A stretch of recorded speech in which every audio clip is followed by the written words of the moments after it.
আজকের লেসনে আমরা আলোচনা করব কিভাবে কিবোর্ডের সাহায্যে আপনারা টাইপ করবেন, অর্থাৎ আমাদের হাতের কোন আঙ্গুলের সাহায্যে কোন কি প্রেস করতে হবে ওই সম্পর্কে আজকে আপনাদের ধারণা দিব।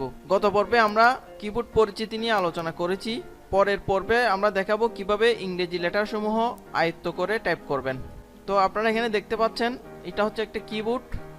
আপনারা যারা নতুন, আপনারা যখন টাইপিং শিখবেন তখন আপনারা একটা কিবোর্ড নিয়ে ওটার মধ্যে কি করবেন, প্র্যাকটিস করবেন। বিভিন্ন ধরনের কিবোর্ড বাজারে পাওয়া যায়, আপনারা চেষ্টা করবেন এফুটেক কিবোর্ডটা নেওয়ার জন্য। আপনারা এখানে দেখেন এটা হচ্ছে আমাদের ডান হাত এবং এটা হচ্ছে আমাদের বাম হাত। এখানে যে 10টা আঙ্গুল রয়েছে আমরা এগুলোর সাহায্যে কাজ করব।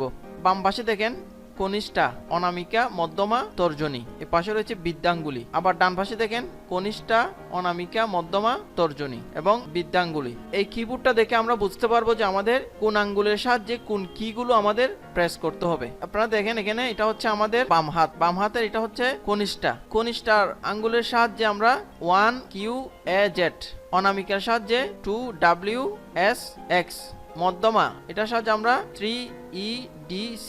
অর্থাৎ আমাদের আঙ্গুলগুলো যখন কাজ করবে তখন ওই কিগুলোর মধ্যেই কাজ করবে। যে আঙ্গুলের জন্য যে লেটারগুলো ফিক্সড ওইগুলোর মধ্যে কাজ করবে, ওটার বাইরে গেলে আপনার টাইপিং এ ভুল চলে আসবে। এরপর দেখেন তর্জনী দিয়ে আমরা দুইটা কাজ করব, অর্থাৎ আমাদের দুইটা লেটার আমরা টাইপ করব, একটা হচ্ছে আর একটা হচ্ছে টি, একটা হচ্ছে এফ আর একটা হচ্ছে জি, একটা হচ্ছে ভি আর একটা হচ্ছে বি। উপরে দেখেন 4 5। এরপর আমাদের বৃদ্ধাঙ্গুলি দিয়ে আমরা কি করব, স্পেস বার প্রেস করব যখন আমাদের প্রয়োজন হবে। তারপর দেখেন ঠিক সেম ভাবে এদিকেও সেম নিয়ম, কনিষ্ঠা দিয়ে আমরা এখানে অবলিক, সেমিকোলন, পি 0 বা 0। তারপর এখানে অনামিকা দিয়ে ডট এল ও 9 বা 9। তারপর হচ্ছে মধ্যমা দিয়ে আমরা কমা কে আই 8 বা 8, আমরা এগুলো প্রেস করব। তারপরে দেখেন তর্জনী দিয়ে আমাদের সেম দুইটা কাজ হবে, অর্থাৎ দুইটা লেটার প্রেস করতে হবে প্রত্যেকটা লাইনে। এখানে হচ্ছে এম এন, এখানে হচ্ছে জে এইচ, এখানে হচ্ছে ইউ ওয়াই, উপরে হচ্ছে 6 7 বা 7